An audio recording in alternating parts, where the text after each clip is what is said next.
Welcome to BitBoy Crypto. We can't let anybody else find out who we are. My eyes are up here. I personally would not advise that strategy. Bugs Bunny or Tweety Bird, how to make money in crypto. Oh, you're killing me. Welcome to BitBoy Crypto, the People's Channel, home of the BitSquad, the largest and greatest crypto community in all the interwebs. No channel works harder to keep you in the know about crypto. Guys, my name is Ben. I come to you live every single day at 11:30 a.m. Eastern Standard Time, just like it is right now, every single day. Today is Tuesday, May 31st. Happy Memorial Day yesterday, right? Yeah.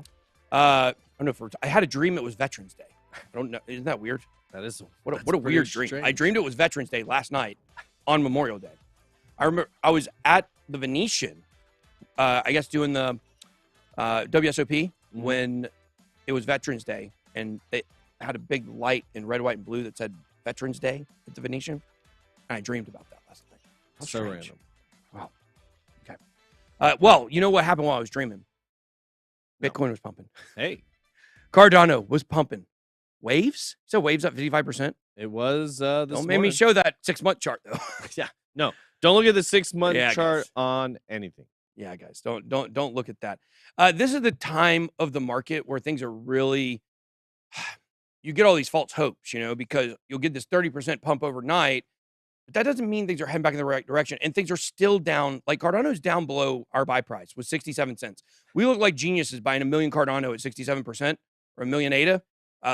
Was that early last year? I think in January maybe, and we're below our buy point now. So that was when we took zero profits on. We took zero Cardano profits, literally zero. So ADA gang, we're holding in there tough with you guys for sure. So Brazil loves BitBoy. Oh, I was about to respond with something in Spanish, but they speak Portuguese there, so that wasn't going to make any sense. Portuguese and Spanish are not close to the same language. I had a house cleaner one time that's Portuguese. I know a little bit of Spanish. They never had any idea what I was saying. Okay. We got Coach Mike from Chart Champions on today. So we'll be talking about TA. Nice. When Daniel from Chart Champions was on, he told you guys there would be a lot more downside for crypto. That was about 2 months ago. And sure enough, he was correct. We were still at a point right then where we were thinking things still had a chance to get back in the right direction. Of course, nobody believes that now. So many people believe lower price points. But why did the price go up? We're going to be looking at that here in a little bit. Also looking at the ADA Breakout, XRP Reaction, and some other stories. Did you hear about the Terra? We're not talking Terra Luna today at all. I don't think so. Did you hear about them honoring the $1 peg for whales? No. Yeah. So this was like last week or something crazy. This was not the day this was going down. There's evidence to show that basically Terra Luna was honoring the buyback of UST at the $1 peg when it was way below that, but it was for whales, like whales only. Certainly, probably people inside the company, I would assume. That's sketch. Yeah, it's super sketch. I mean, the rest of it was pretty sketch, but that's not a good look. Wow. I sometimes think all crypto YouTubers are paid to spread FUD. Now we are back on the bull train. Tomorrow, the FUD train. No, we're still not on the bull train. That's the whole point. That's what I just told you. Some of y'all watch the show. Like, what show do you watch? Are you somehow watching my face with different voice? Deep I'm fake. very confused. Deep It's a deep fake. Yeah. Are we still doing that deep fake video? We're working on that. I was wondering the same thing over the weekend. It's still on the Trello board. Yeah. Well, I mean, they did a lot of work. Yeah. Like they got my face on Elon Musk. Yikes. Ooh, sketchy stuff. All right, guys, let's go ahead and get started here. Let's check out the markets. Markets coming in right now, 1.3 billion trillion, excuse me. Hope you guys watched my video yesterday where I was talking about, this narrative that all coins are going to die. Like, it's just, I'm so tired of it, hearing it all the time. And I made this argument. I actually believe altcoins are already dead. There's so many altcoins that are already dead. Look at this number, 19,670. How many of these coins do you think the average person in crypto knows? 20, 30, 40? Your deep degen, maybe 200, maybe 300, something like that. The majority of these coins are dead already. Yeah. Like, go go to number, like, let's look at this. Let's go to, let's see, how low can I go here? Let's go to page 6. Let's see what the market caps are. Well, I mean, still, if you go to page 6, still some of these are in the millions. 32 million, 30 million, 31 million. Still pretty high. Can you believe that these coins have this much money in these market caps? Is in this market. That doesn't make any sense. But anyways, FIO protocol, I actually know what that is. But Yeah. most of these nobody's ever heard of. Did you buy dad token? You in on that dad? No. You're in on that. You're not in on that dad. Oh, I heard a dad joke for you. Yeah. And then I wonder, every time I hear a dad joke, I wonder if Ben knows that one. How do you know when a dad joke becomes a dad joke? I don't know. It becomes apparent. That's a good one. I like that one. Yeah, I figured you would. That's good. That's a good one. Yeah, nothing better than a dad joke. All right, so like I said, 19,670 coins. Most of them are already nothing. I just don't want people to think like, look, bear markets are when people build and you continue working on projects, but it's not like all of these coins in 2017 just died in the bear market. I mean, some of them took more. It really takes a full cycle. Let me phrase that. It takes 2 full cycles to really know if a coin's dead or not. Because what happens is you get a parabolic move in one cycle. I would say almost all the coins that didn't reach new all-time highs in the last cycle, those are probably going to be dead, dormant coins in the future. Even look Litecoin, even, for instance. Where's the momentum? How's it going to move? Didn't even set a new all-time high. You look at Dash, another one. We like Dash for a long time on this channel. Another one did not come close to new all-time highs. Bitcoin Cash also did not come near all-time highs. Is there another major coin that didn't? I can't think of one. I'm sure there are if we started digging, but not that comes. Icon didn't. And some of these coins were major in 2017. So, it really takes 2 cycles to know, like, if it's not getting back to all-time highs, the momentum is probably gone for that. So, I would argue all those projects I just named are pretty much, they're dead men walking at this point. Yeah. So moving on here, we got Bitcoin dominance up at 46.2%, Ethereum dominance down at 18.1%. The quick way to think of that is if Bitcoin dominance is going up, Ethereum dominance is going down. That means the value of Bitcoin is increasing versus ETH. Neo, somebody said Neo. That's another great one. Yeah. Terrible coin. It sucks. We thought next Ethereum for sure. Solana is one I put in the crosshairs for the next bull cycle to see if it can reach all-time highs again. I think it will because there's so much money behind it. But when you have a coin that has that massive a run, it's hard to match. Having trouble staking my Pluto Alliance NFT. Staking site isn't recognizing my NFT in my connected MetaMask. Can we? We had a question about this on Friday. We did. Yeah, and they said best place to get support for that is just hop in the Discord and they'll walk you through everything because it's probably unique to you, so you can get support there. Perfect. Okay, 32 Paraguay will send you an ETH transaction. Looking at prices here, Bitcoin's up 3.5% at 31,628. It challenged 32,000, got rejected. We've been telling you we do believe we will see a short pump at some point. I think back up to 35, 36, somewhere around there. Ethereum coming in at 1951. Let's see here. Oh, it's important to mention Tether and USDC coin, both at $1. You just not have to mention that. Cardano at 62 cents, up 16%. XRP up 3%. Dogecoin, Polkadot, Tron down. Tron had a pretty good momentum there, but it's kind of waned the last few weeks. So I tend to think that Justin Sun pumps Tron when everything's down to try to get it some notoriety and some more awareness for it. Just get attention on it. Yeah, I don't think anybody, I know there are a few people, but the majority of people are not seriously looking at the Tron blockchain. So, all right, looking at the top gainers of the day. Waves at 48%. Axie Infinity with a comeback, 19%. Let's check out the Axie Infinity chart real quick. Okay, so that's the 1 day. Look at that chart. Wow, doing great for 1 day. Let's go to the 1 month. Well, almost back to even. There it is. What a tremendous fall Axie Infinity's had. And I was watching, what was I watching? I was watching somebody talking about stocks. Maybe it was a clip on TikTok, I think. And they were saying that like Snapchat, it went all the way up to $85. It's down to like $13 right now. Yeah. How much? These are like crypto prices. Yeah. I mean, the stock market is doing a crypto thing. A lot of tech stocks are getting crushed just like crypto. Yeah. I mean, Netflix is the perfect example. Well, you look for the ones that are kind of outliers. Like Netflix is kind of an outlier, like for it to drop that much in such a short period of time. All the tech stocks have lost value pretty much. But when it comes to Netflix, like it may be, there's other ones out there that are doing the same thing that Netflix did. They're not really talking about. So Shopify's down 70%. So the question is, how much further can these stocks fall? Like these are unprecedented falls, right? I mean, I don't know about. I mean, uncommon for sure. But I mean, things get flushed out in other recession markets. I mean, banks got crushed in 2008, 2009. We saw some go to zero, basically. So this is just kind of a consolidation of the tech stocks that was kind of propping up the whole market in a lot of ways. And I saw the God, what's the guy? He's the CEO of Bank of America. See the clip of him over the weekend? Nope. Talking about how there's basically, no recession. The market's extremely healthy. Oh gosh. The market's extremely healthy. And definitely not going lower. Got Scott Menard. Did you hear about Scott Menard? No. Okay. So Menard, Mhm. right? Big investment hedge fund guy. Sure. Scammer, pump and dumper, proven pump and dump. When he was telling people Bitcoin was going to $600,000, they sold all their Bitcoin for $40K. Yeah. Going to 600,000. Guys, pump that market for me.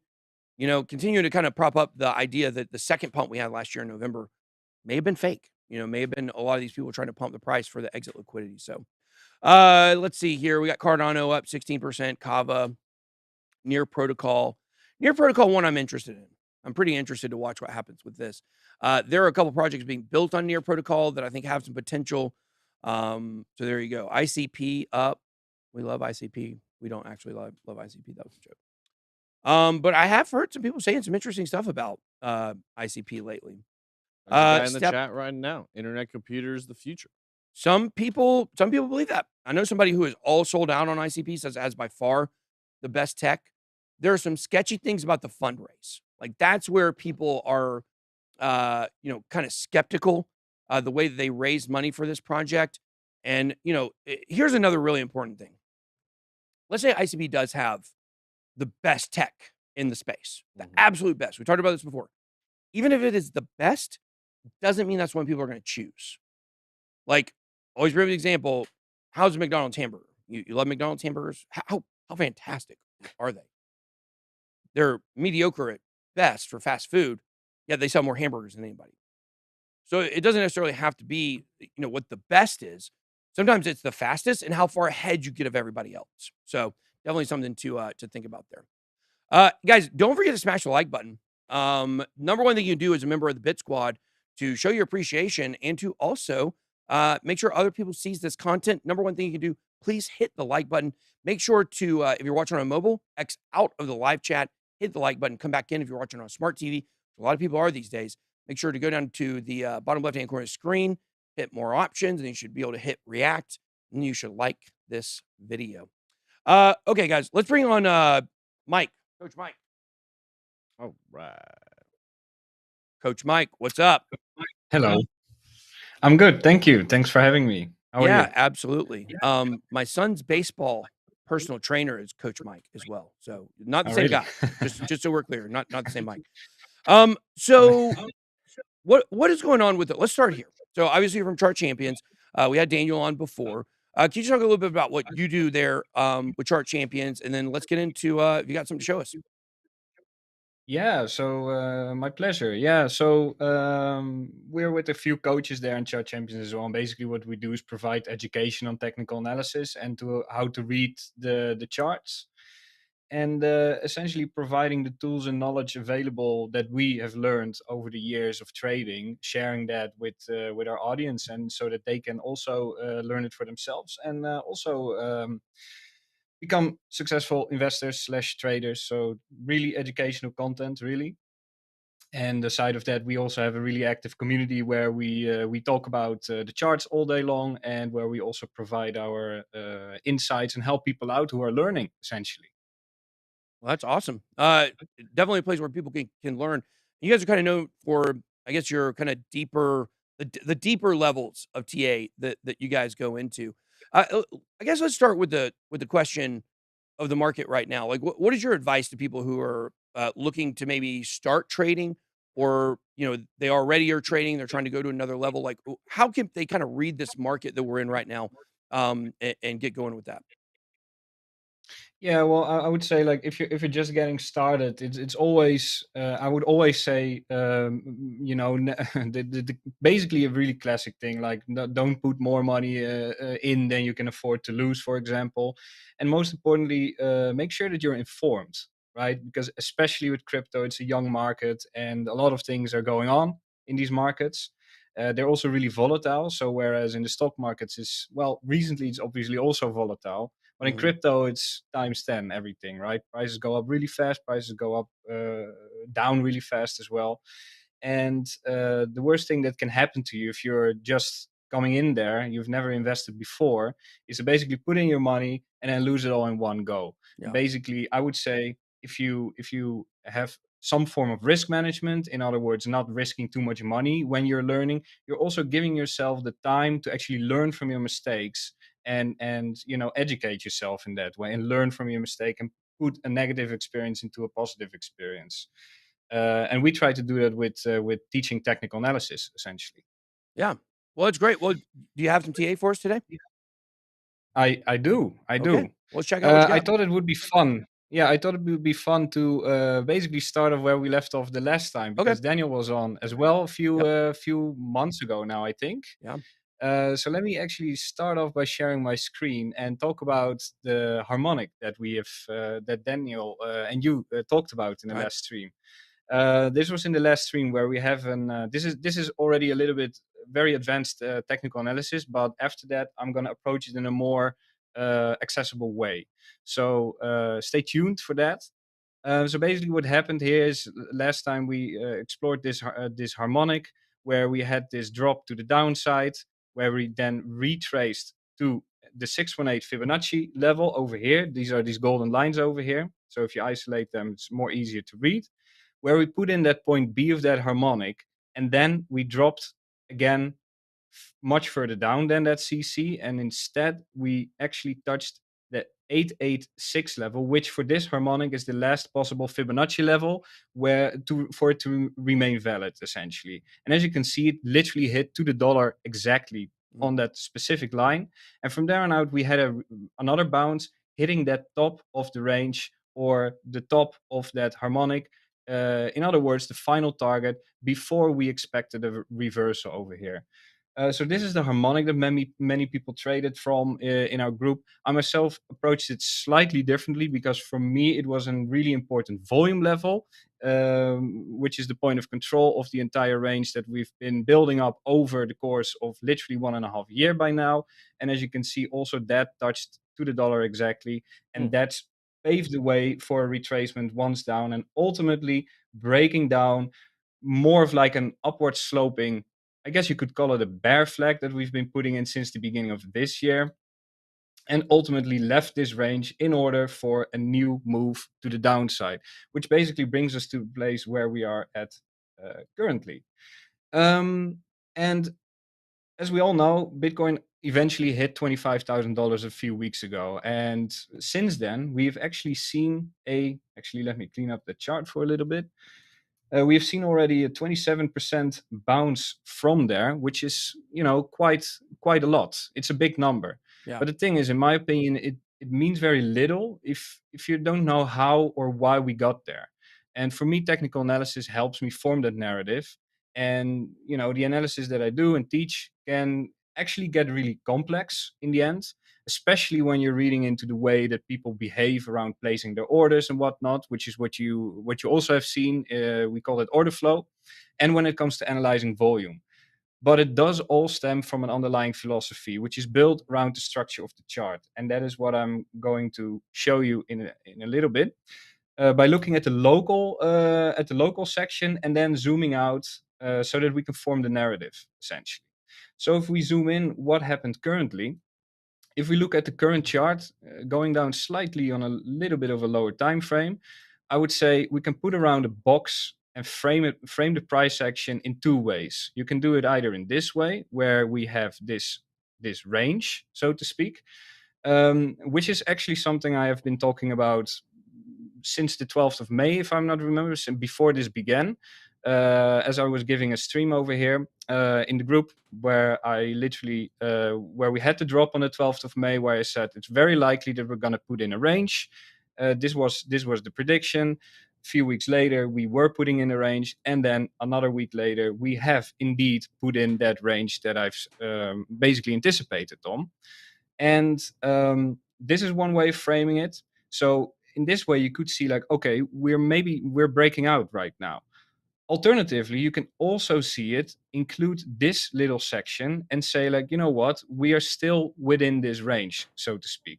So if you look at it like that, then we have not broken out of this range just yet. The thing is, sideways price action equals essentially a moment of reflection where the market is figuring out where price should go next, right? So the question here is really, why is this a reflection point? Why did we put in a range over here? And in my opinion, the answer actually becomes apparent if you tie this piece into the bigger puzzle. So let us do that by simply zooming out on the chart once again and just take a good hard look on how did the last 1.5 year treat us really.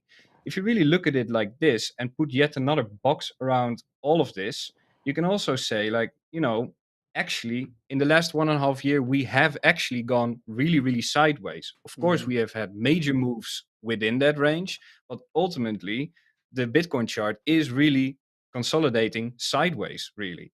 And as you can see here, we are at that lower end of that range, depending on how you pull that box. And that makes sense because by knowing this, it it becomes apparent as to why price behaves here as it does, because it's right now also in this reflective state where the participants, in other words traders and investors, figure out whether we should stay within this range or leave it, and that remains yet to be seen at the moment. So if we leave it to the upside, for example, personally I would be firstly looking up to the region of $38,000 to $40,000, which is where the first resistance comes back into place. In other words, that previous range that we've spent in for since January, essentially. And if we drop down from here, for me, it really heavily depends on how that drop will shape up. Because the reference data, I have to pull that from all the way over here, which is really long ago, and it's not as fresh anymore as it used to be. So the way that I'm going to look at it personally is I'm going to look at the data that will emerge from that drop and then make up my mind, essentially. And the thing is, for me as a trader, it's not really important to know for certain which way it's going to go. But by knowing or trying to predict what is the most likely to happen, which in this case is the range that I was able to envision before it formed, does help me capitalize on that type of progression and make informed decisions by knowing where and when I'm interested to act, so to speak. In the end, I guess this also ties in a little bit like, so what do you think of Bitcoin then? Of course, I like to believe that Bitcoin is something good for the world overall, Yeah. and I'd like to have a positive attitude towards the markets.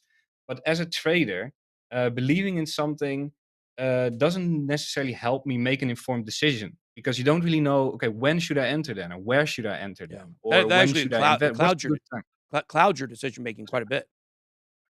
Yeah, exactly. So the danger that you're running into is that you basically get married to a bias, essentially. And if you're actively trading it, if you're day trading this, for example, like myself, then you really want to get rid of that bias and you want to get rid of these emotions. Um, Technical analysis for me does give that, because it gives me levels and areas of interest. And it also helps me decide whether I actually want to get involved, or maybe I want to remain a little bit more patient and stay on the sidelines for a little bit, just to check out what's going to happen next, and then make a decision, for example. So Yeah. even though I might want to go deep down inside, I want Bitcoin to go up in the end. If the chart doesn't look like it will go up, I will trade it, not long, for example. Well, Yeah. let me And if it does give me reason, and if it does give me reason to do so, then I'm happy to trade it either way, so to speak, and look for opportunities as price makes its way through through the sea of chaos, basically. Yeah. And so if you're looking at the price right now, so if while you were talking, it went up, kind of broke through 32 to 32, 100, started to break out of that range a little bit. You're saying you're still in Yeah. a watch and wait kind of mode to see what happens this week, to see if it confirms an upward movement towards that 38-40 range you were talking about? Well, yeah, I mean, what I just did over here is basically framing the price action Mhm. and going from there. Of course, the structure that the chart is giving to you, for example, if it actually manages to reclaim this range, and by reclaiming a range, I do not necessarily mean like touching this level, Right. right? That's not a reclaim, but actually breaching this level and then, for example, staying here for a while, maybe actually backtesting it. That would give me a much more informed overview of what actually is happening over here at the moment. This looks like this move is at the moment happening. Mhm. So getting now in a position, for example, I find that risky thing, so to speak. Yeah. You know, it's kind of like a hit and miss for me personally as a trader. I don't trade like that. I prefer to sit this out, for example, wait for price to actually come back, and then see if people are still interested in buying at this level, where previously people were actually interested to sell that level, so to speak. Mhm. Yeah. So this is a general approach, what I would say. And once that happens, and if we then go up from there on out, then it's you can never be certain, obviously, but then I would say the probabilities have increased that indeed we are starting to leave the range, or we have left the range. Well, I would think that since you're still being patient, you're still waiting on kind of some confirmation of some things. You know, when Daniel was on the show, he said he definitely felt like it was going to go down much further. We had not established new lows at this point. I'm kind of hearing you say you want to sit on the sidelines, but I'm also kind of hearing you say I think like you're a little surprised by this rally because you're expecting more downward action. Would you say that's correct? Like, do you guys think at chart champions that Bitcoin has bottomed at this point? Well, it depends on what kind of time frame you're talking about. So you're at the moment. I'm more looking at the higher term time frame, but Yeah. of course I'm also a day trader, right? So I trade everything and in between. On the higher term time frame, in the end, as long as we are not losing this overall bigger range, it I cannot say anything else but just listen to the chart and saying like at the moment we are at support. So the chances are, and especially, of course, we've come from 69K all-time highs. We have been in an elongated downtrend ever since then.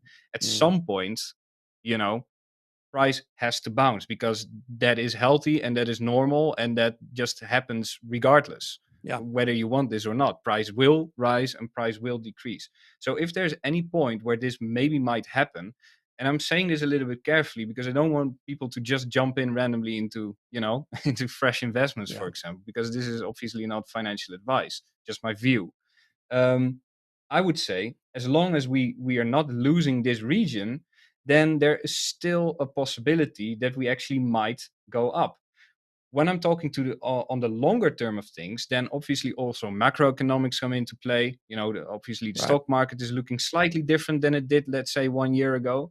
So all that plays a role into my outlook. I think on the overall term, I never like to say that I'm bullish or bearish because I like to stay neutral most of the time because I like to trade ranges myself, right? So that is why for me it doesn't really matter which price is gonna go. I'm gonna trade it anyway, right? Yeah. But if there is a place for a bounce to occur, then this zone is definitely a good contender. Yeah. Yeah. Okay. Well, there you go. Coach Mike, you want to tell everybody where they can find you at? Yeah. So if you're interested in checking us out, then go to www.chartchampions.com, where we have our website and we have a learning platform where you can follow courses. We also have a free beginner course where you can get started with the basics, just to get your feet wet. And yeah, that's it. www.chartchampions.com over here. Okay. This is the website, and we also have like a whole dashboard where you can. Well, at the moment I'm not logged in, but basically where you can where you can study and learn all about this and more in depth Yeah. about all well, the technical tools. we dropped it in the chat as well as in the Yeah, description we dropped it in the below. chat, guys. Yeah. Okay, well, Mike, thank you so much for joining us. Love to have somebody from Chart Champions back on in the future. Appreciate it. Have a good day. Thank you very much. All right, Cheers. awesome. Bye. Face of the sweaty years here. Well, let me. Where's Allison to dab my ears for the sweat? Okay, guys. Look, I saw some people making some comments about Chart Champions. We had some drama with Chart Champions maybe early last year. Guys, the fact is I asked them to come on the show because they're very good. They are very good. We've done a lot of training competitions with them, and they generally get first, second, or third. So, it's definitely a place. And of course, it's not, we don't do sponsor content. This is just, they do really well. And we know there's a lot of value there. So we wanted to bring them on the show. And obviously you get the expert analysis, but also they get to talk about what they do. And, we encourage people to look at other, we use Market Cipher. We love Market Cipher. Frank uses Market Cipher. But there are other ways that are more educational, will like teach you how to trade. Market Cipher is similar to a lot of indicators where it's chopping the amount of TA down that you need to know to very, very little. A lot of what Chart Champions is doing, like they said, is more advanced stuff, and they have a way to ramp up. So shout out to them. Like you said, that bottom line is it was really good information. So It's we're always extremely going to bring the best people with the best information on. And they win. Chart Champions wins. So, you know what was interesting about that, though? What's that? Not as bearish as I thought he would be. Yeah, well, I think he's a pure chart guy. So he's, they always say, oh, I'm waiting for the chart to confirm. Yeah. Wait. And like Daniel was pretty adamant it was going down. Well, when he was on. It was much different landscape back then, too. Well, it was. I mean, Bitcoin was still kind of 50-50 at that point, it seemed like. But now, just the fact that I feel like he wasn't willing to like say that was not the bottom. Yeah. Makes you feel better. Makes me think maybe look, guys, this false top theory is still in play. It's pretty strong at this point. It's pretty strong. It really is. And that would indicate that we could have got a bump. I'm telling you guys, the number we were looking at for the bottom of the bear market in the video we were going to publish 3 weeks or a month, I guess it was a month ago now, was 24. Whoa, what did you do? TJ, what just happened? Chair just snapped. TJ just died. Are you still alive? Yeah, I'm good. That was dramatic. That was dramatic. But we were talking about 24,500 being the potential bottom. And then everything changed in 1 week period. We had to totally redo the video because all of a sudden the charts were not in sync with 85% pullback. And then they were. Just interesting, 25.5. There is potential. That was the bottom. Still believe most likely we're going lower. I still believe we're going down closer to 20K. I don't think we're going to go underneath 20K. But, like I said, traditionally 10,500 or 10,300 would be where Bitcoin should end up at. But I just think there's too much buying pressure. But if you imagine Black Swan event, if you imagine, huge recession. I mean, I saw a guy talking about this Larry Bet David. Is it Larry Bet David? David Bet? He's a big podcaster. He has a lot of big people on, similar to Joe Rogan. I was watching a clip on TikTok of him talking about we're definitely going into recession for like the next 12 to 18 months. I'm like, 12 to 18 months of stocks falling? What does that look like? What effect does that have on crypto? I don't know. And if you look at that time range, what's really interesting is, at the end of 18 months, I mean, that would be kind of approaching, the end of next year, to be getting into 2024, right? For the halving, that would line up, but it's hard to see where this downside can continue. The dollar index, by the way, falling. It was at 103 or 104. I think it's down to 101 right now. If you look at that chart, it's pretty interesting. I'll pull it up real quick with the DXY. I was looking at this the other day. This is the 4-hour. Let's go to the daily. Look at the daily on that. So it's been on quite a downtrend here for a while. So that's positive for Bitcoin. A lot of factors seem to line up right now that, if that false top theory proves to be correct, maybe we have seen the downside. That's why it's so important to start scaling in. Yep. Because there's a chance that was the bottom. Everybody's telling you, don't buy any altcoins. Don't do any of this. Top altcoins, potential. But you want to scale in slowly. You want to make sure you get some exposure at these lower numbers, but certainly not the majority of your capital. It should be on the sidelines. waiting for a lower price because the risk versus reward there is just too big. Bitcoin faces uphill battle despite BTC price gaining 35%. Let's move and talk about Novogratz here. Galaxy Capital's Mike Novogratz believes Bitcoin will lead the next rally when the U.S. Fed pauses its tightening policy. Itzy Boss says, I'm the GOAT. Appreciate that, Itzy Boss. No, you are the boss. The BitSquad is the GOAT. The BitSquad is the greatest of all time. Okay. Mike Novogratz has forecasted that Bitcoin will lead the next rally once the U.S. Federal Reserve eases its monetary tightening policy to start next week. What, they're starting that next week? I don't know. Eases its monetary tightening policy. He explained that the cryptoverse would not go away, and the current pullback results from the industry adjusting to the popping of the asset bubble caused by the Fed hike. That's literally what it says there.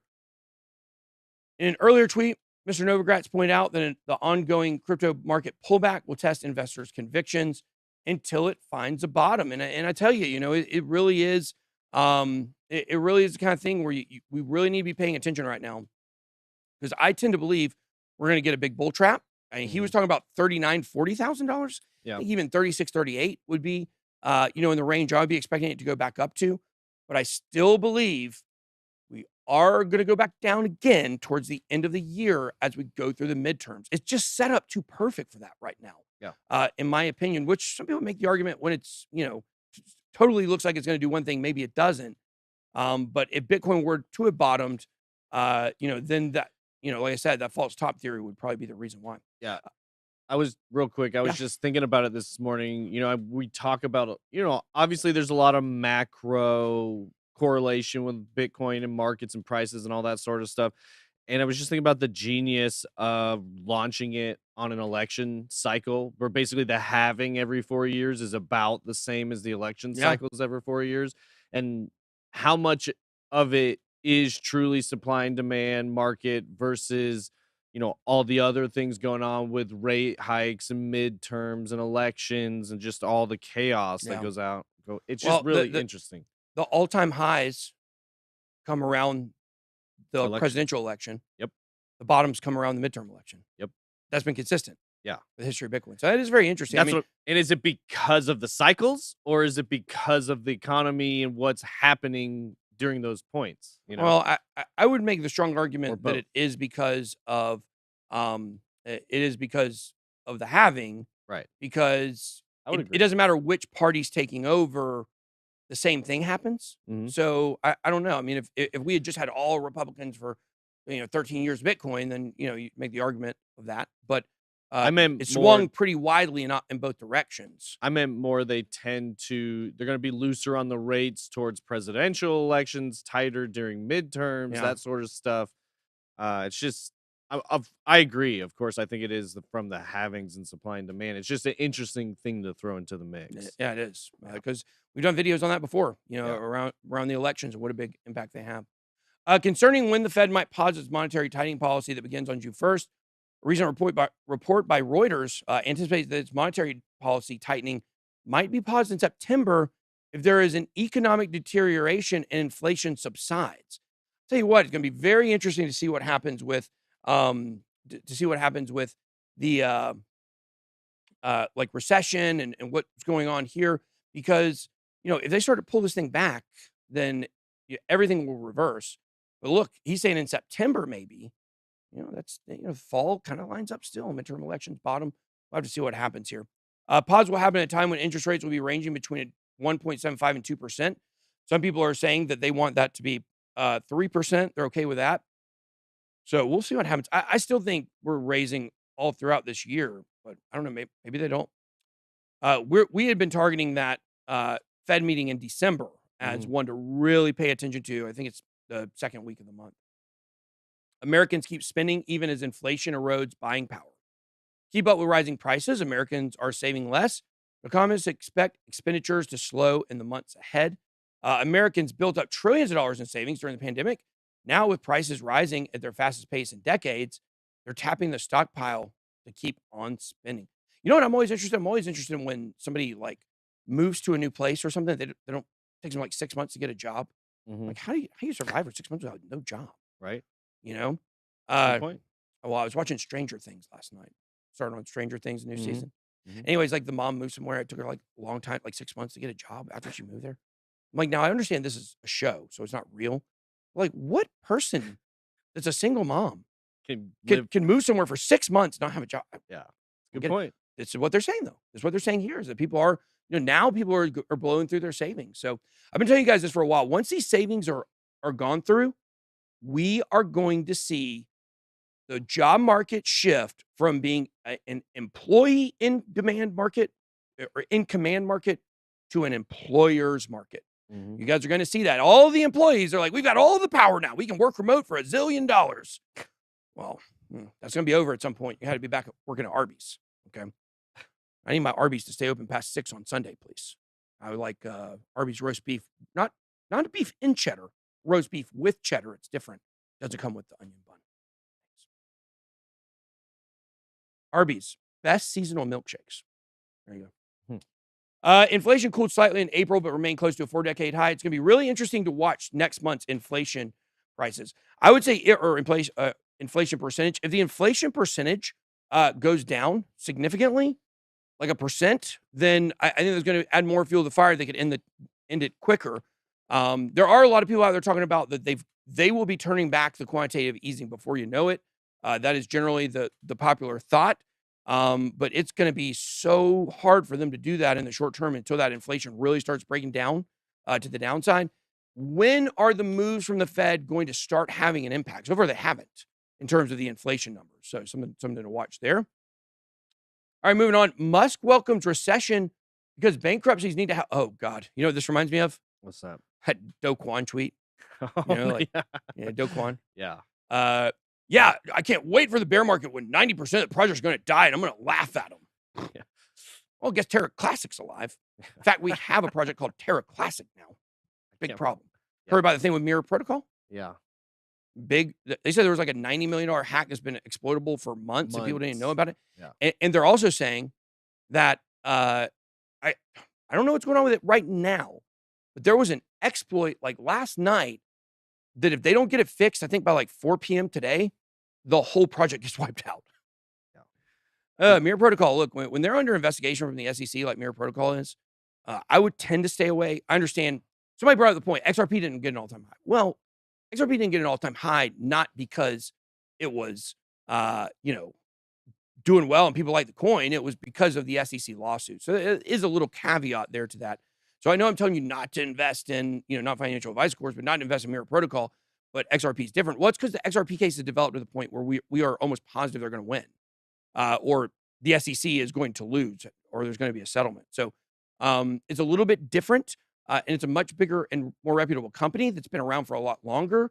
Ripple didn't try to do a coin before that failed miserably like Do Kwon did. And so I don't know, Elon Musk, are we having an Elon Musk moment here where he's saying recession because bankruptcies need to happen? Hey, he's in the crosshairs of Business Insider. He's in the crosshairs of the SEC is supposedly investigating him right now. I don't know for what, probably because he wants to buy Twitter. So they're going to investigate him. So look, a fall for Elon Musk is not out of the question. When the technocracy turns on you, there's nobody safe. So Elon thinks a recession is coming. He believes it's a good thing. The world's richest man made the positive case for economic misery via Twitter. That's a great line. The world's richest man made the positive case for economic misery. That's a great sentence. Via Twitter on Friday, arguing some bankruptcies need to happen. In Musk's mind, the layabouts who followed government mandates and stayed at home during the pandemic crisis will have to work a little harder in the harsher economic climate, provided the company they work for is not one of the ones that goes bankrupt. So listen, this is exactly what I've been telling you guys. It's going to be an employer's market. They're saying that if people want to work, they're going to have to return to pre-pandemic output. The Zoom working, every job runs Zoom. It's probably going to be going away at some point because what's going to happen is prices go up. All of a sudden, services they have to start charging more for. But in the meantime, people aren't willing to pay it. So they're bringing more or less money in per sale. And what happens is they have to start laying people off. Once they start laying people off, now they expect to get the same amount of output from the workers they still have. And that's where things get really tough. It's very interesting what's going to happen in the job market in the next 12 to 18 months. Elon Musk predicts that the upcoming period of negative growth may last between 12 to 18 months. That's what, or is it Patrick Bet David? I think that's what he was saying. And people are thrown off by this. If people are not in this market every day, they're like, what do you mean the stock market's going to go down? What do you mean? I thought it only went up. SpaceX to follow Tesla in accepting Doge payments for merch. In more Elon Musk news. Yeah, we covered that Friday. Just 4 months after electric vehicle, what is that word? Vehicle manufacturer Tesla started accepting Dogecoin for merchandise payments. Tesla merch can also be bought with Doge soon. SpaceX merch as well. I mean, who's buying SpaceX merch? I guess he's got fans. Yeah, he does. Somebody have fans. is. People love Elon Musk. In December 2021, Doge gained 25% after Musk confirmed that Tesla will accept Doge for merchandise. If things work out as planned, Musk might eventually start allowing Doge payments for Starlink subscriptions. Well, we'll see what happens here. Yeah. I mean, if that's your big news, you don't have much going on. Crypto Loft founder warns Elon Musk over Dogecoin promotional tweets. Let's see what this says. Interesting stuff here. Crypto law firm founder and host John Deaton has warned Elon Musk his crypto project could face the same legal problem over its frequent tweets promoting Dogecoin as Ripple suffers. Interesting. Let's see. The user in the tweet complains SEC chairman has no fair policy for all virtual assets. They urge Ripple, which has over 300 connections with financial institutions outside the U.S., has been facing legal barriers while Elon Musk has been free controlling the price of Dogecoin via his tweets. Here's the tweet. Elon tweets about Doge and it jumps. Ripple has a deal with just about every financial institution, and XRP still gets suppressed because Gary Gensler is holding them hostage. Thanks for your protection, Gary. Oh, we're just idiots. We don't know what we're doing. Thank you, Gary Gensler, Lord of all lords. I bet he has cult meetings at his house. I'm sure. He has cult meetings at his house. They show up. They light some candles. They worship Gary Gensler. He dresses up like Skeletor, puts on a purple hood. Man, can you imagine him with a purple hood? He looks just like Skeletor. Yeah. You know who else is there? Janet Fallon yelling. She's over there in the cage as a Tweety Bird monster. Penguin shows up, I can't tell them apart, Yeah, you can't. Can't tell them apart. The only way you know is one's in the cage, one's That's not. it. That's it. Penguins are free. Everyone knows that. Yeah. It does not mean that Twitter's random user wants SEC to sue Elon Musk, but Dean has expressed his doubts and warned the owner of SpaceX, Tesla, Starlink, and other two companies. He believes SEC can recognize Doge as an investment contract operating under Musk and his companies. Elon's effect on Dogecoin price is minor today. Over time, it's gotten less and less and less. The impact of the promoting tweets pumped the coin price for only 23 seconds. Okay, let's talk about this. So we talked about this longer than it was relevant. Yeah, exactly. So here's the thing, though. This is what's so interesting to me. The SEC, right? They're obsessed with all these cases. They've gone after Library. They went after EOS. They basically pressured Tezos. They've gone after some other companies right now. People don't even know they're going after that I know about. Can't say it out loud. They've gone after Ripple, obviously. Now, they went after BitConnect. Good, great. Sometimes a Ponzi scheme needs to be done. But it seems to me like the SEC continues to put the cart in front of the horse. The obvious answer here is to provide regulation for what is and what is not allowed with crypto promotions. So we've been begging for years on this channel. You have rules for the stock market. People know who do stock videos what they can and cannot talk about. They know, Mad Money with Jim Cramer. They got to put disclaimers up, all kinds of stuff, because they have a set of rules to go by. They keep punishing people and they keep going after people. And the fact that this is even ambiguous, that they could go after Elon Musk for this, first of all, there's no way they would win, obviously.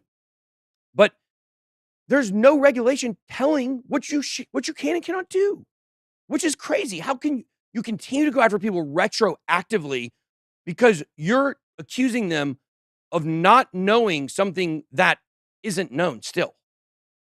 You should have known. Well, if it's so obvious, put the rules out, you idiot. Yeah. So anyways, it's very frustrating. I really hate, SEC, most corrupt organization in the United States. Remember Top Coinbase executives have unloaded $1.2 trillion. No, Whoa. billion dollars. What's wrong with me? $1.2 billion worth of shares since the exchange's public listing. Executives at top crypto exchange Coinbase are reportedly selling off $1.2 billion of the company's shares since its listing in April 2021. Is it Coinbase down like 70%? Yeah, let's look. It's Uh, way down. I don't know. let's see what it I'll is pull here. it up. You can keep reading. Okay. Okay, where are we? Coinbase spokesman told the Wall Street Journal that 4 executives maintain large positions in the company, reflecting their commitment to our long-term opportunities. It unloaded their shares between $189 and $422. Armstrong made $300 million off of his shares. Let's see. Ursham made the most. Fred Ursham making nearly $500 million off the shares. He reportedly also bought $75 million worth of shares in May as the coin price dropped. So this month he bought 75 million more, and now the price is going back up. I don't know. Maybe that's a maybe that was part of the Ponzi there, trying to get it to go up. Maybe that'd be a good indicator. Watch when Fred Ursham is buying. So there is some whale activity. I'm telling you guys, there is some whale activity to indicate that we have seen a bottom. My gut says it's not true, but there is some evidence of that. I want to make sure I'm always giving you guys, both sides of the story here. Three Arrows Capitals. Suzu believes American boomers capitulated on crypto in mid-May. Now, is this from who capitulated this month? What? What a crazy story. Yeah, I don't know. I was thinking he was going to say last year. Most of the boomers left last year. Yeah, I tell you, I don't know anybody in crypto who's not still in crypto at this point. Personally, that I know. Now, there are people that watch less videos. I'll talk to them. They'll be like, yeah, I used to watch your videos every day. I don't watch every day anymore. Which because it's not as urgent to watch every day like it is when prices are going up. It's more like out of sight, out of mind for a lot of people. But generally, the people I know that are in crypto, like they're just like so excited about this opportunity to get back in at prices they missed. So, founders of Three Arrows Capital, Suzu, believes American boomers capitulated this month. He says firmer evidence of American boomer capitulation on crypto since mid-May. MicroStrategy and Coin nearly doubling off the lows with colossal volumes at the lows. That's interesting. With respect to MicroStrategy, daily chart confirmed a downtrend, yada, yada, yada. It's up like 14% today. Pullbacks witnessed by MicroStrategy and Coinbase stocks surprisingly mimic Bitcoin's price action as seen in the one-day chart. Obviously, we know that's true. Why is that surprising? Like, What? hey, Bitcoin-based companies stock dropping correlated to the price of Bitcoin should be pretty predictable. Unbelievable. I don't know why that's surprising to anybody. I don't understand why they're saying American boomer capitulation. You're saying because MicroStrategy and Coin bounced off of lows, that means American boomers got out of crypto? Yeah, that's a big reach. I think they're saying because it's called Terra Luna. That's why everything dropped tremendously. Yeah. I don't think it's not rocket science here, guys. Now, the famous quote, show me the charts, I'll tell you the news. The charts do tend to drive everything.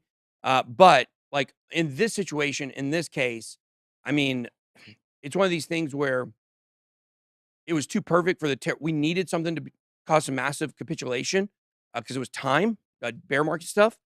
But Terra Luna is what drove it. Like Terra Luna drove the price of Bitcoin down. Terra Luna drove the altcoin sentiment down.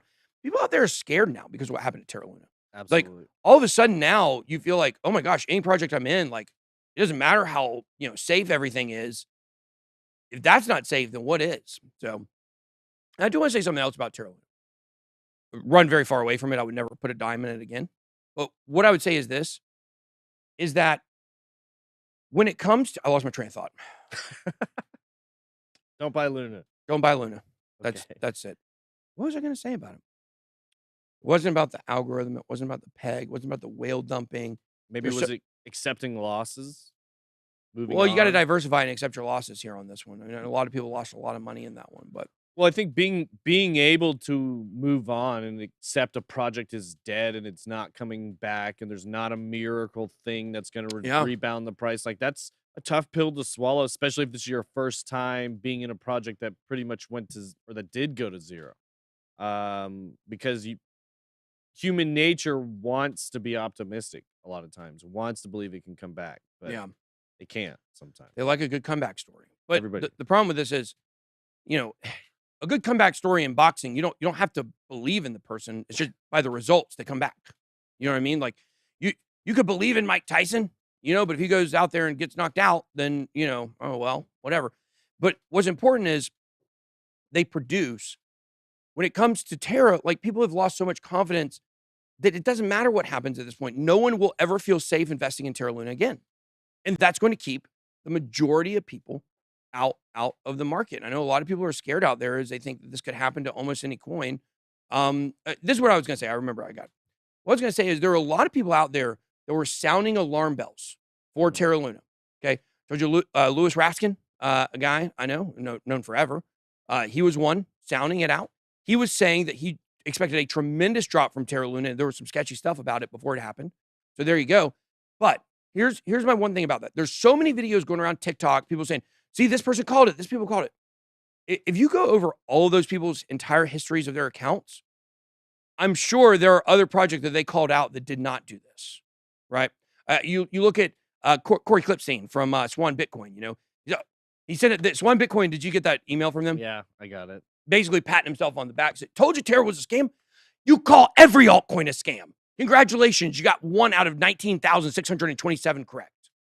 So, of course, the people are going to tout this, that like they called Terra Luna and they told you about it. But that's what we saw was unprecedented. So, you know, good for people to call that, but you can find any project. There are people that call Cardano a scam. There are people that call, well, he's one of them, actually. There are people that call Ethereum a scam. People call XRP a scam. People call everything a scam, and they point to flaws, and they point to things. So if that project ever does go down, they can point back and see, I told you. But you're sounding an alarm bell on every single project. So what I do think, though, is I do think when you see people detracting a project and talking negatively about it, that maybe you do a little research and figure out what you believe about that. It is important for people to point out flaws, but then you got to figure out if you believe it or not. A stunning JP Morgan chart hints that Bitcoin is acting a lot like gold. Chart by a team at JP Morgan Chase says that Bitcoin is currently acting a lot like gold. 2, 3, 6 month realized volatilities. You can see it's actually pretty similar. The report by the team at Fortune also forecasts that the total market cap of Bitcoin and gold could eventually equalize as they serve the same purpose. Well, how about that? What a coincidence. I've been telling you that for years. They're catching up. They are. Guggenheim chief investment offer seems, this is old Scott Menard. Yeah. This guy needs to be, something needs got to happen with this guy. How is this guy allowed to even exist as a human when everybody knows what a scammer he is? I know. It's a traditional markets, guys. That's how they work. I know there's some of those where it's like they go over what the people get paid, what the calls are that they make. And it's like basically totally opposite calls on Bitcoin, yet getting paid $20 million as a chief investment officer kind of thing. It's absurd. Best job ever. He said Bitcoin and crypto at this point has not really established itself as a credible institutional investment. Bitcoin hasn't? Yeah, well, why are you investing in it, you idiot? Everything is suspect. No one has cracked the paradigm in crypto. We have 19,000 digital currencies. Most of them are junk. I mean, that's true. That's true for sure. For sure. I would, top 200 is about the cutoff, in my opinion. Don't want to ever look anything pretty much below that. Not right now. There might be a time to try to dig up some gems at a later date, but not right now. With Bitcoin potentially going down further, that happens, then altcoins are going to get murdered. But just remember, not a bad time to scale in, but only major crypto. You wouldn't want to scale into something that was coin 422. Like, that's not going to make any sense right now. What I like is Bitcoin and Ethereum mostly because as other things slide, it prepares you to move into those quickly. So that's why I like Bitcoin and ETH. Menard is absurd. That's a good one. Like that, Michael Boom. SEC rejects carbon neutral Bitcoin ETF by One River. So there you go.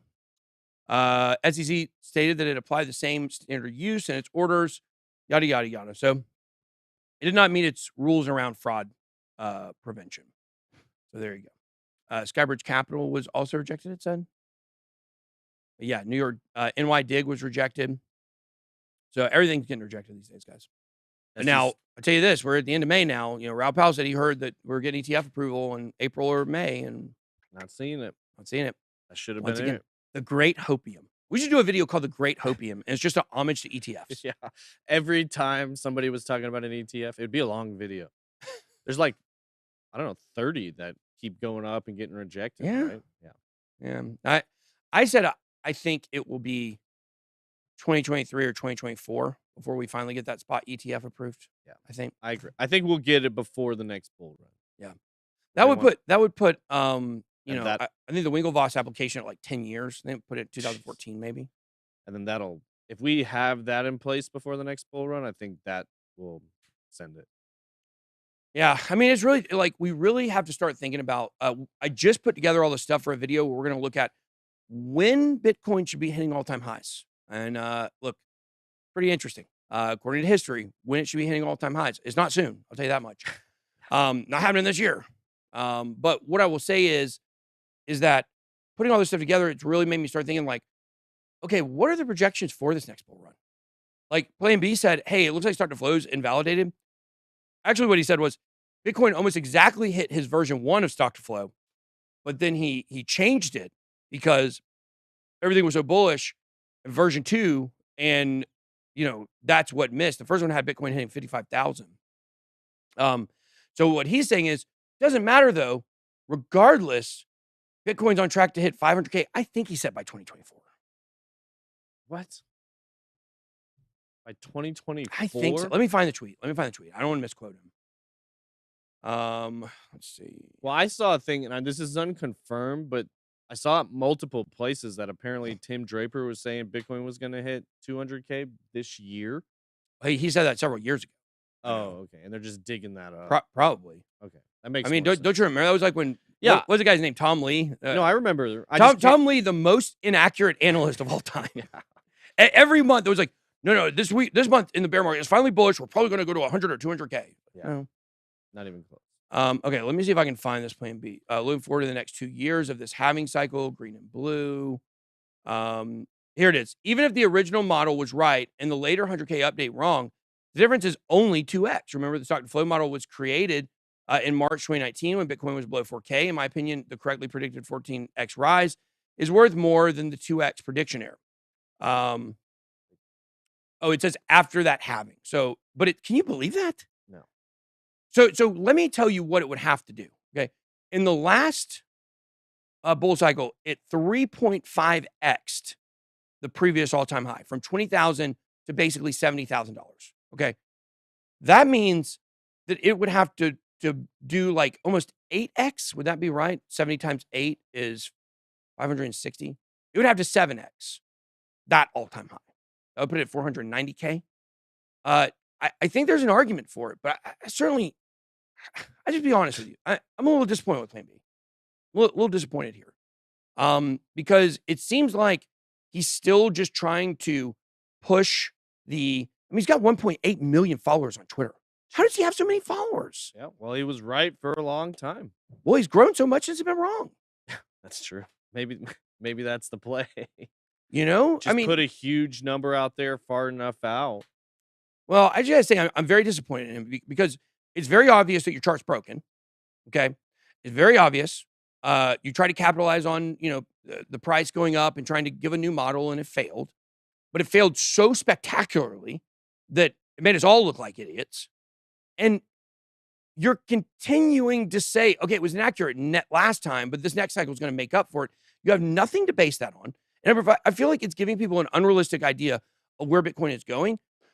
I'll be honest with you. I mean, unless we get some kind of super cycle, which there is potential for, Bitcoin's going to have a hard time getting over 100K in the next cycle, I think. Jeez. I mean, if you do diminished returns, 18x, the next time is 3.5x. You divide 3.5 by 6, you get what? 5. That's crazy math. I can't figure that 0.5, out. basically 0.6. 0.6. Yeah. So that would, you expect a 0.6% increase, based on those diminished returns. And that puts the number really crazy. Like, that puts the number like right around 100K. Yeah, 112. Yeah, I don't know what the upside is here. I don't know how. I'm certainly not coming out and calling for a 500K Bitcoin in the next cycle. Certainly not. That sounds asinine to me. Yeah. And look, when he continues to push this and continues to say that Bitcoin is going to go to these really crazy numbers after such a disappointment, like, I'm sure that's how he pumps his followers. But, I don't think people can intellectually, honestly sit here and say, oh, yeah, Bitcoin's going to go to, up to 500K in the next cycle. Where's all the money coming from? If we didn't have enough money in the market with all the institutions to get Bitcoin above 70K, with as much excitement was around Bitcoin in this last cycle, when Tesla's buying Bitcoin and, MicroStrategy's buying so much Bitcoin, it's just hard to see, it going much higher than that. So I don't, people are going to be real disappointed, I think, probably with whatever number I come up with. But, we were a cycle too early on everything. Yeah. Ripple, the Ripple case is going to end 2024, bro. I'm just Feels like it. MoneyGram to partner with Stellar to provide stablecoin remittances. Didn't this happen like forever ago? Is this new? I mean, I know No, not with stablecoins. Oh, The stablecoins part is new. Gotcha. Yeah, MoneyGram announcement was a big announcement at the very peak of Ripple in 2018, January. Yeah. They partnered with him. Ripple's pretty much at this point bought MoneyGram. Do you know that? Yes. Yeah. So Ripple's like bought MoneyGram. And XLM is kind of like the test net. Not really, but I mean, it is tied to. It's essentially a test net for XRP. Yeah. Essentially. So, someone brought up the point of price manipulation. Yeah, there's certainly be price manipulation that suppressed Bitcoin this cycle and could send it up next cycle. But when you're giving people predictions, and we certainly learned this last year, like you got to be very realistic with it, or else you're going to get murdered. Yeah. I thought 100K was 100% realistic. I was shocked it did not hit 100,000. But some of our other crazy altcoin predictions, they proved not to be true. Some, Solana outdid our prediction. I think Binance Coin outdid our prediction, but very few of them did. But we just want to give you guys a realistic idea, because when we get to bear market stuff like we're at now, it's very important to understand that you don't need Bitcoin to go to $500,000 for you to make absolute bank. Yeah. Because if you're stacking up and accumulating altcoins at the bottom of the market, there's not as much pressure for you. Whereas if you're coming in 2020 or 2021, you miss bottoms by a long shot. Now you're even risking going upside down. And I remember doing videos where I was telling people near the top, it might not be a good time to start, if you've got new money, to start keep putting money in Bitcoin, because the risk right here of it going down is much bigger than the upside if it goes up. It's $70,000. So, this is something we've been talking about on this channel for a while. Once again, you got to get good entry points. There are no entry points like a bear market entry point. It takes all the pressure off of the bull run. Like we bought Cardano too high, 67 cents. Now we're upside down on it, whereas we've been crushing it when it was up at $3. But if we had bought it at 5 cents, it wouldn't matter to us right now. We had some at those prices, but Tether stablecoin launches on Polygon to support historical growth. Let's talk Cardano. So Cardano climbs 29% in a day, becoming the second biggest gainer among top 100 cryptos. Where's that ADA gang at? Hashtag ADA gang.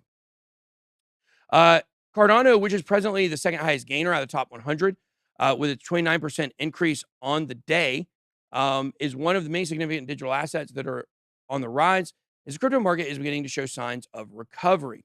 Cardano is back to having close to $500 million in its treasury, or precisely, I'm not going to read that number, as per information from Cardano Blockchain Insights. There's more. Finbold has earlier reported on the number of active Cardano pools continuously rising and approaching 3,000 in anticipation of the upcoming Vassal hard fork, demonstrating investors' optimism in the ecosystem's evolution and price increase. And just remember, guys, if you do own Cardano and you like to stake it, we do have a Cardano staking pool. If you just go to bitboycrypto.com, click deals, should be right here at the top. If you want to join the Bit pool, we've got 3 million actively staked there. We've done 198 blocks. And of course, we got other stuff. We haven't talked about this in a while, but we have plenty of other things that you can sign up for here. All right. We also have this. Cardano creator.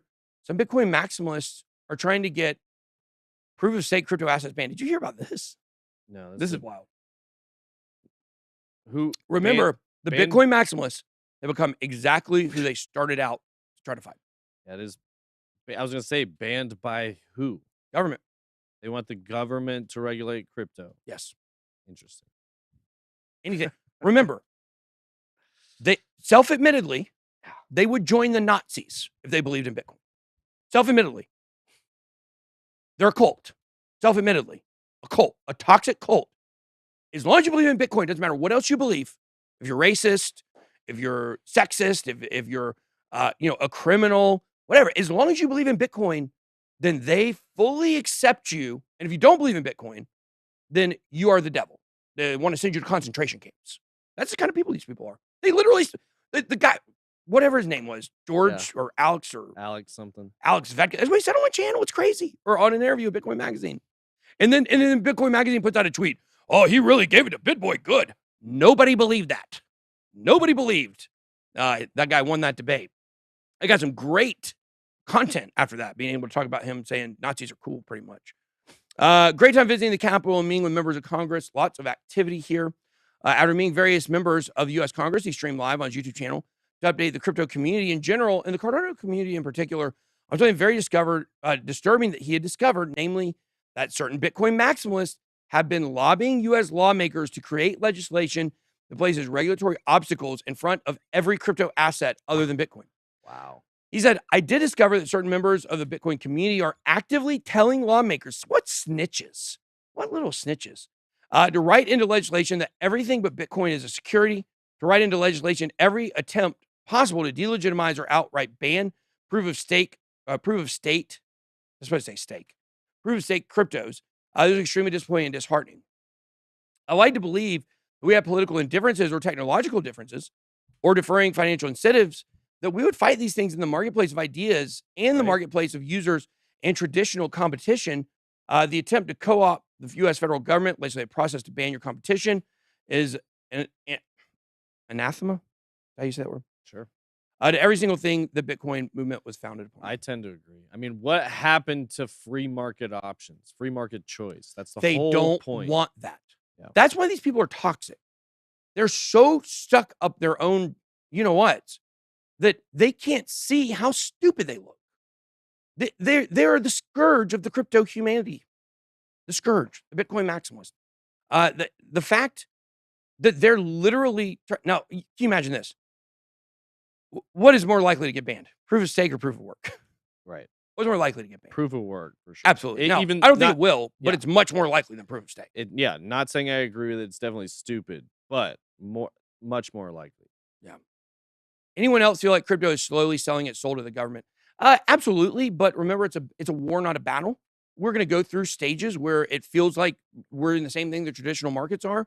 There's going to be times where it feels a lot different. And it feels like it's accomplishing more, bringing people into the economy. But right now, we're definitely in one of the places in the battle where the government is, it has its nose in everything. Now the Bitcoin maxis are inviting them to come in further. So scary stuff, scary stuff. All right. XRP story today. If you're in the XRP army, make sure to throw the X up. Make sure to smash that like button if you're in the XRP army. Yeah. Mixed reactions as the SEC works with defendants to make what? To make. We will be having Eleanor Terra on the show on Thursday. We have two guests. Garrett Holloway will be coming on to do TA, and then later for our XRP section at about 12:30, she'll be coming on to discuss her findings as a Fox Business reporter with the SEC case. The legal tussle between Ripple, San Francisco-based cross-border payment firm, and the United States Securities and Exchange Commission continues to grow every day. Now the parties have agreed upon a fee award in connection with the Met supplemental report deposition and May 27th filing. Let's see. It is worth noting that Dr. Metz is a witness for the SEC who would prove that Ripple's actions had a direct impact on the price of XRP during the sale of digital currencies in 2013. It's part of a larger plan to prove the defendants breached the U.S. securities laws. XRP holders had anticipated seeing the end of the lawsuit as soon as possible, but that's not really the case here. They'd have to wait until next year, considering the recent timeline shared by the attorney. Updated. Let's see. What is the timeline here? Oh, God.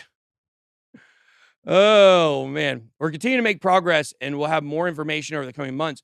See various issues decided at various times in the next few months, but my prediction remains the Judge Torres will decide both the expert motions and the summary judgments motion at the same time on or before March 31st, 2023. Oh, man. I told you guys a while ago, it doesn't look like this thing is ending this year. And I'm, as shocked as anyone. But at the same time, I'm okay with these prices right now. Yeah. I'm okay with these prices right now. Brad Harlinghouse says NFTs underhyped, sees new use case. I can't wait to I'm trying to get Brad to work with on some stuff. Trying to get in contact with the Ripple team over there. Because what we're doing with Ripple NFTs is going to be really cool. They're going to like it. You're going to like it, Ripple. tweet and tag them and pump it? Not yet. Not yet. Not yet. It's not time. I'll wait until we make some announcements, or have some. I'd rather have some conversations with them on the back end first. So I tell you this, they're going to want to be part of what we're doing for sure. Back end conversations. What's that? So everybody likes back end conversations. Yeah, absolutely, absolutely. Ripple's announced $100 million investment in the carbon trading segment. Growing house cited carbon credit trading, which is often challenged by fraudulent activity, as a use case for tokenization due to transparency and traceability. I don't think we're living in a single chain world. It's a multi-chain world. There's going to be a lot of different use cases. Absolutely. So quick hits real quick. The Ropsten Beacon chain launched on Ethereum. Bank of America CEO, we have hundreds of blockchain patents, but regulators block us. Prada joining top luxury brands. They're one of the most searched. I guess they have a coin coming out too or something. I don't know. On CoinGecko, they listed the top stories, and it's usually always related to a coin, and it said Prada. I don't know. DraftKings put out plan to accept crypto payments in the future. This is a no-brainer. I don't know why they're already not doing this. Binance gets approval to operate in Italy. That's a big story. The main office will be in Milan. Russia goes bullish on Bitcoin as it molds using cryptos for international transactions. World Bank disapproves of Central Africa Republic's Bitcoin legal tender trajectory. Big shocker there. And there we go. That's all the stories we have for today. Okay. We have some questions? A couple. If you guys have anything, drop it in the chat right now. Jimmy Boyd Talking Truth in the YouTube chat was asking, do you think Ripple will go for the win or settle with the SEC? Well, I mean, they're definitely going for the win. Yeah. But ultimately, there will... Ultimately, I really believe there's going to be a settlement. It's one of those things where, it's just too risky if you're Ripple to let a good deal go, and the SEC is going to want to have Ripple acknowledge some wrongdoing. That way it gets to count as a win for the SEC instead of a loss. An absolute Ripple win for the SEC is the worst case disaster scenario for the SEC.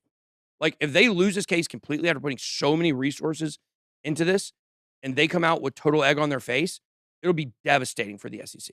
Gary Gensler will probably be fired. So I don't think that's going to happen. I think it's just too much of a risk. It's like you're putting your whole company on the line, and you'd hate to get found guilty and lose and be like, oh, I could have taken that $2 million fine, been done. So. Michael Davis, is this a fake out for Bitcoin, this rally? I think it's a bull trap. I do think it's a fake out. I do believe that we will be going down further.